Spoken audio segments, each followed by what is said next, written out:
Abduções, avistamentos, contatos imediatos.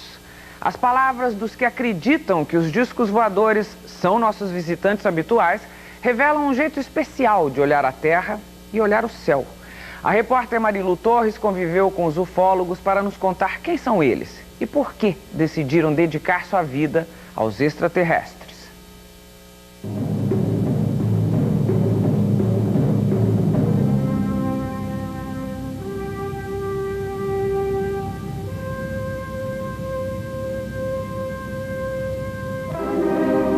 Há milhares de anos, o homem olha para os céus em busca de respostas para algumas perguntas.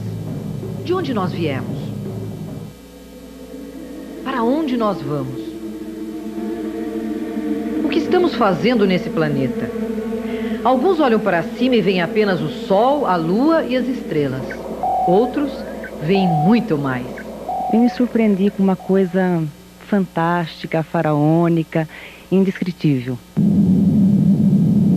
Quem são essas pessoas que encontram tempo, espaço e motivação para esquadrinhar os céus em noites de vigília buscando um sinal de outros mundos? Eu fazia uma ideia de extraterrestres muito diferentes da gente. E de repente ver alguém similar a nós realmente me deixou confuso. Quem são essas pessoas que conseguem viver o dia a dia depois de terem participado de fantásticas aventuras intergalácticas ao lado de seres extraterrestres?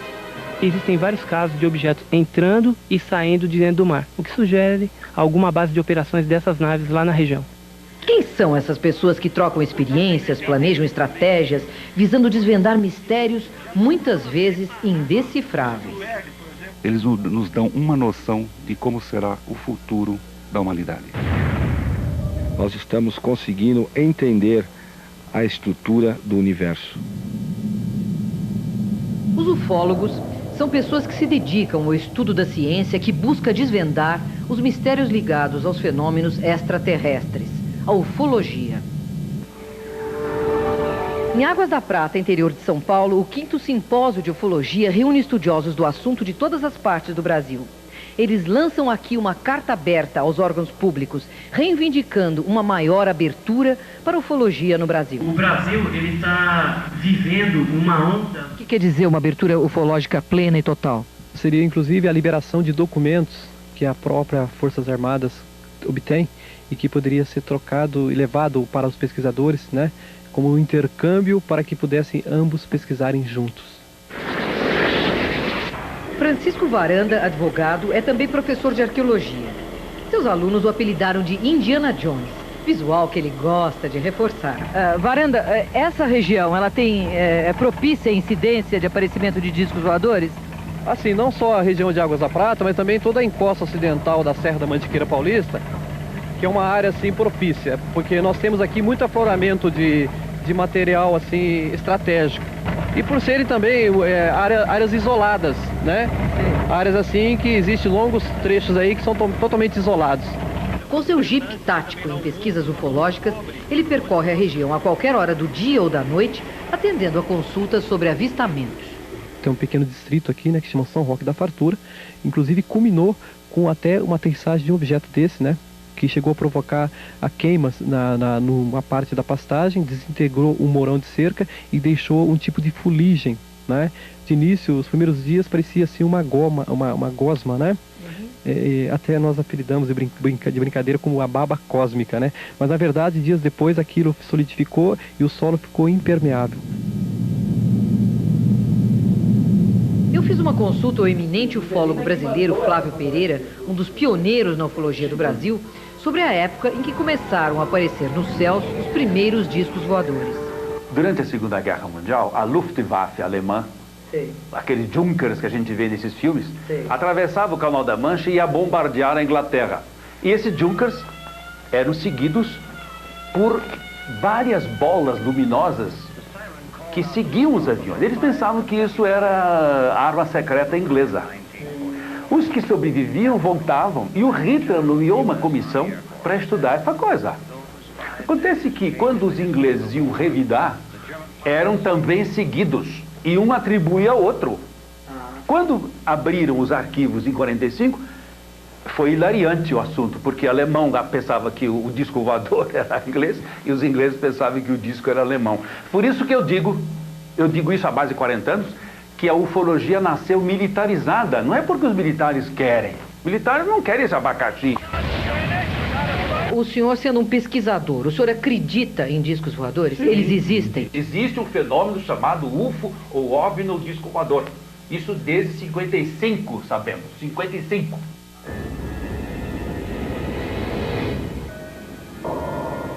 Pesquisas realizadas nos Estados Unidos revelam que 4 milhões de americanos acreditam ter visto pelo menos uma vez discos voadores. No Brasil, estatisticamente falando, 35% da população brasileira acredita em fenômenos extraterrestres. Disco voador... Acredito. Acredito. Não. Sei lá, eu nunca vi. Eu acho escareta. Você acredita em disco voador? Acho que sim. Por quê? Porque não é possível que só nós estamos no mundo. Eu acredito. Porque eu acho que é pretensão a gente achar que só tem vida nesse planeta. Eu acho que tem vida em outros lugares, coisas que a gente não vê e que existem.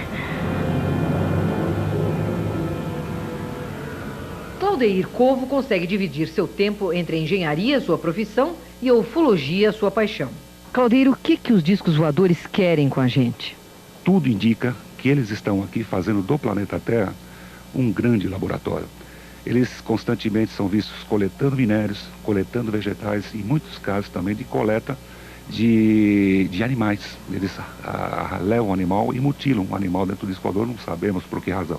E também fazem abduções, ou seja, raptam pessoas que são levadas para dentro do disco voador, é submetido a uma série de exames e depois são devolvidas.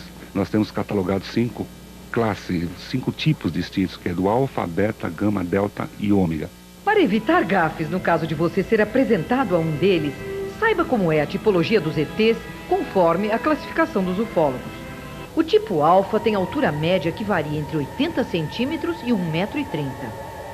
O beta mede de 1,40 m a 2 metros. O gama tem mais de 2 metros de altura. O quarto tipo classificado é o delta. São seres parecidos com animais ou robôs. O quinto e último tipo classificado é o ômega. Seres energéticos ou luminosos que aparecem sobretudo à noite. O disco voador está aí, faz parte do contexto. Estão fazendo do planeta Terra uma espécie de laboratório. A que ponto vai levar isso, nós não sabemos. As pessoas que, em vez de eu não acredito, deviam dizer eu não sei nada. Mas quem é que diz isso? No próximo bloco, espere conosco por um contato imediato de terceiro grau. Um disco voador marcou um encontro com SBT Repórter. Até já.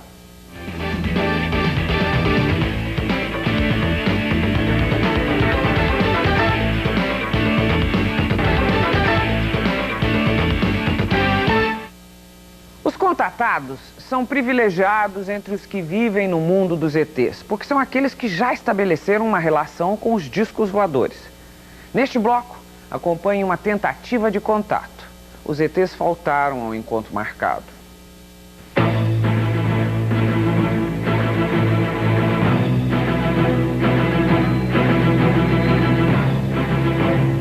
Marcas inexplicáveis no solo. Objetos não identificados no ar. Essas imagens frequentemente são flagradas por cinegrafistas amadores, considerados testemunhas chaves do trabalho de investigação de fenômenos extraterrestres realizado por ufólogos. Além das testemunhas que observam os fatos, há outros protagonistas importantes no mundo da ufologia. São os contatados. A maioria deles afirma estabelecer uma relação direta com entidades extraterrestres. Eu fazia uma ideia de extraterrestres muito diferentes da gente. E de repente ver alguém similar a nós realmente me deixou confuso. Charlie Wells se diz contatado desde 1974. Ele coordena o grupo AMAR, que segundo ele significa integração cósmica, a busca do respeito à própria vida. E o que eles querem é alertar a nossa espécie de que não somente nós não estamos sós, mas o que nós estamos desenvolvendo como tecnologia e sociedade pode vir incomodar outras espécies, outras culturas que se encontram morando próximos da gente. Foi ele quem pessoalmente me convidou para participar de uma vigília, uma tentativa de avistamento. O encontro marcado na Via Anhanguera tinha todos os ingredientes de uma aventura. Só soubemos o local exato depois de percorrer mais de 1 hora seguindo outros carros. São 8 horas da noite e nós estamos na Serra do Japi, exatamente no lugar onde Charlie Wells marcou para a gente ter essa vigília. Por que você escolheu esse lugar, Charlie? Na verdade, não fui eu que escolhi o local. Estamos aqui realizando uma vigília. Nesse exato momento estamos buscando confirmar algumas mensagens de cunho extraterrestre e, para tanto, as mensagens recebidas marcaram coordenadas geográficas. Essas coordenadas indicam ser exatamente este o local. As vigílias acontecem conforme comunicação telepática, recebida por um ou mais membros do grupo.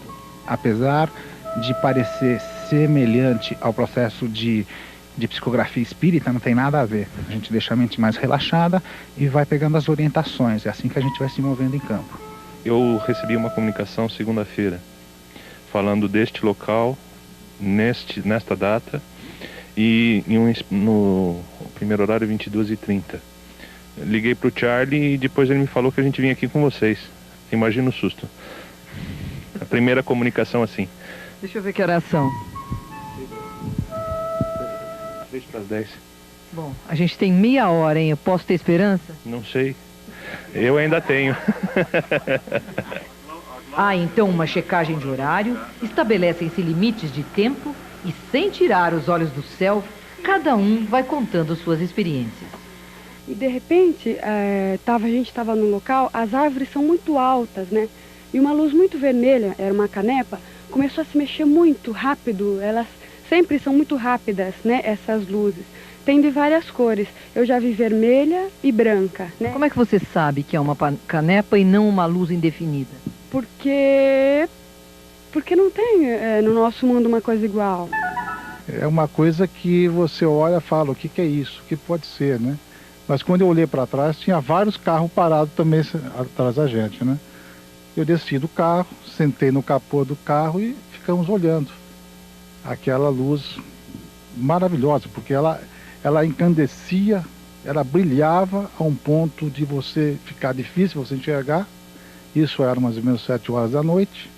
E ela voltava a ficar novamente mais azul. Eu já tinha visto algumas outras vezes, mas eu falei, bom, eles podem estar passando por aqui, não tem nada a ver comigo. Mas de repente, a hora que você marca, eles aparecem, né, no horário que você se comunicou. Então é uma coisa muito forte e faz a gente pensar muito. Charlie, o que é um contato de terceiro grau? Contato de terceiro grau é quando você se encontra frente a frente com os tripulantes de um objeto voador não identificado, um disco voador, ou se encontra com seres extraterrestres frente a frente. Eles vêm de onde exatamente? De algum planeta específico? Esses seres, porque são vários, cuja forma física é similar à nossa, eles identificam sua procedência como sendo da constelação de Alfa do Centauro e da estrela de Orion.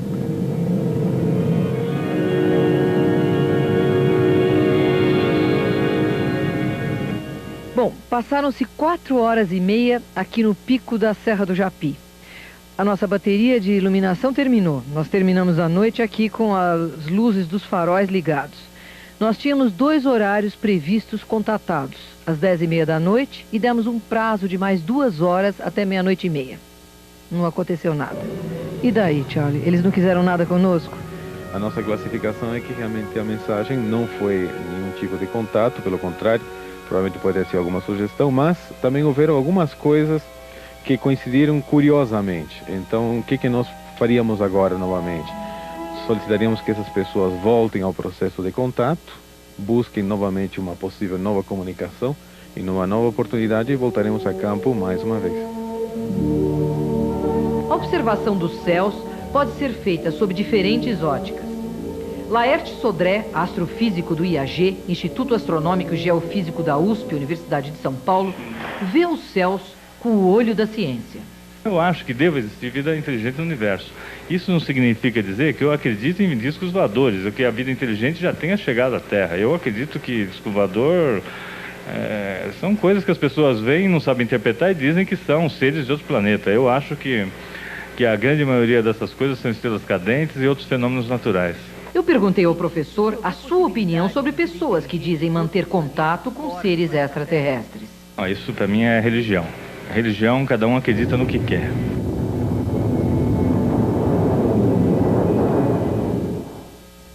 Depois do intervalo, conheça um abduzido. Quer dizer, uma pessoa que foi sequestrada por um disco. Eu volto já.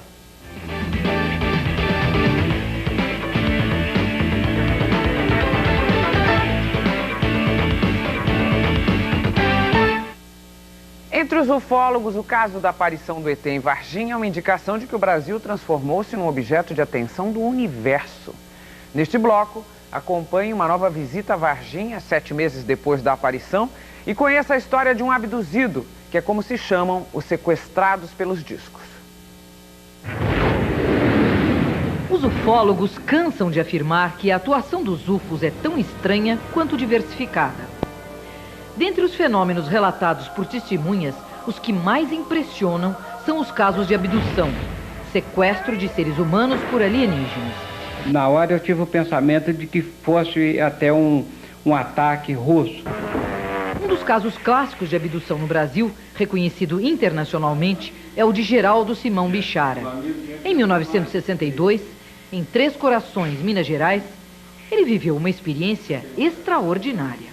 Precisamente às 0h03, pairou sobre mim, após ter havido um blackout na cidade de Três Corações inteirinho, pairou sobre mim, nessa localidade, uma espécie de um holofote muito grande, uma luz azul, muito clarinha, e tinha uma circunferência de uns 12 metros, onde eu fiquei paralisado.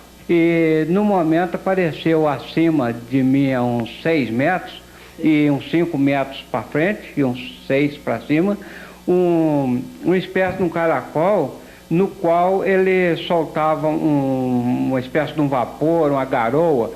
Soltaram 2 escadinhas, espécie daquela escada de circo, coberta com uma espécie de um brinco amurçado, e esses caras desceram, pelo qual desceram 2 seres. Esse primeiro ser chegou, me colocou a mão com a luva, a mão morna, colocou no meu antebraço, nessa parte aqui assim, e logo que ele bateu a mão, que ele pôs a mão assim, a gente ficou um pouco flutuando dentro daquela luminosidade.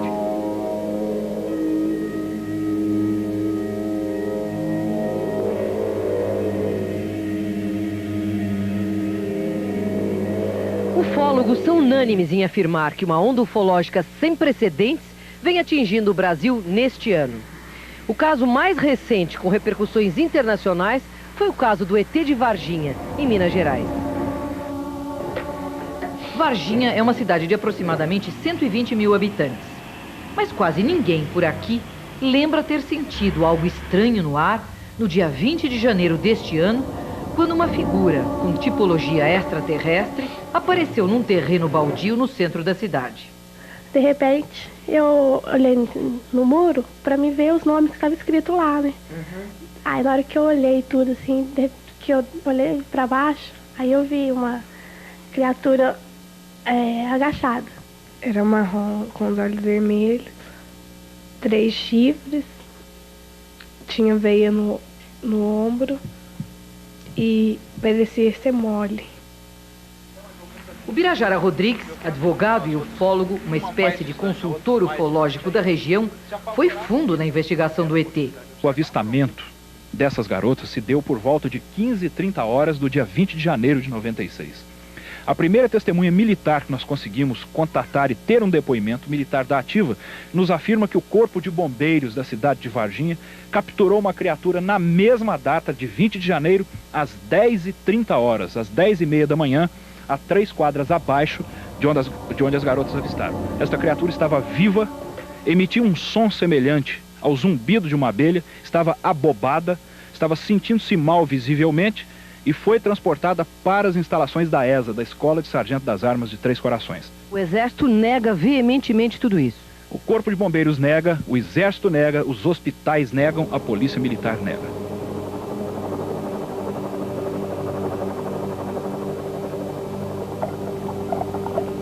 O objeto é um troço fumaçado, né? bem fumaçado, passando por cima do pasto aqui. Eu conversei também com pessoas que dizem ter presenciado naquela ocasião fatos muito estranhos na cidade. Eu estava na sala assistindo televisão quando os gados fez barulho, né? De lá pra cá. Daí eu saí, olhei e avistei de lá o objeto que vinha, né? Direção pra cá. Tá voando, fiquei olhando, né? E me chamei ele, né, o Eurico. Então, com o objeto passando aqui, eles levantaram da estrada aqui e disparou tudo no pasto aí. Ah, é? Ah, arrebentou tudo. Tinha umas tábuas aqui, passou por cima das tábuas. E no outro dia amanheceu um bezerro machucado, com as cadeiras machucadas, da correria aqui, né? Aí nós avistamos um objeto passando aqui. 3 meses depois da ocorrência desses fatos em Varginha, Dona Terezinha, uma dona de casa de 67 anos, avistou um ser muito estranho num restaurante dentro do bosque do Jardim Zoológico da cidade. Como foi isso, Dona Terezinha? Quando eu olhei do meu lado esquerdo, eu vi uma criatura diferente, uma coisa diferente, com os olhos vermelhos muito grandes, a boca rasgada. Ele era marrom escuro, tinha um certo brilho no corpo. Eu vi do pescoço para cima só. A Dona Terezinha viu o ET aqui nas imediações do zoológico. A senhora notou alguma diferença entre os animais nessa época? Eu perdi anta, jaguatiricas, capivaras, araras, e com morte assim, absolutamente sem laudo técnico. Todo ufólogo, todo interessado em ufologia sabe que este processo de abafamento, de acobertamento, existe há cerca de 50 anos. Aqui não foi diferente.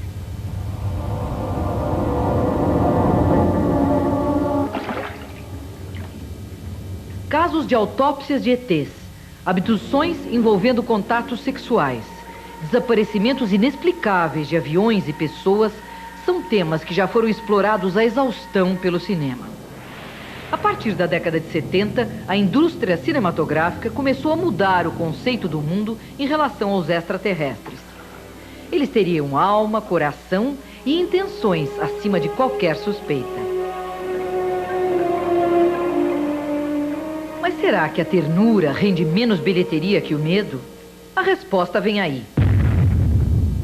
O filme Independence Day, Dia da Independência, estreia amanhã no Brasil e retoma a tradição de extraterrestres mal intencionados que querem dominar o nosso planeta. Só nos Estados Unidos, esta história de ETs ameaçadores já rendeu 225 milhões de dólares em um mês, contra 370 milhões no mundo inteiro do inesquecível ET de Steven Spielberg.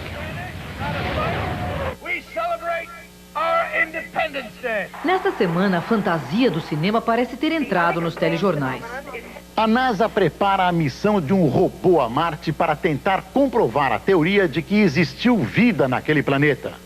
Os detalhes da descoberta... Mesmo que isso se comprove, há uma distância enorme entre um micro-organismo, como o encontrado na rocha marciana, e uma inteligência superior, mais desenvolvida do que nós, capaz de transpor bilhões de anos-luz para visitar nosso pequeno planeta na periferia da Via Láctea. Acreditar ou não acreditar é questão de cada um. Agora, que caçar discos voadores é um jeito de tornar a vida bem mais divertida, isso é. Boa noite e até a semana que vem.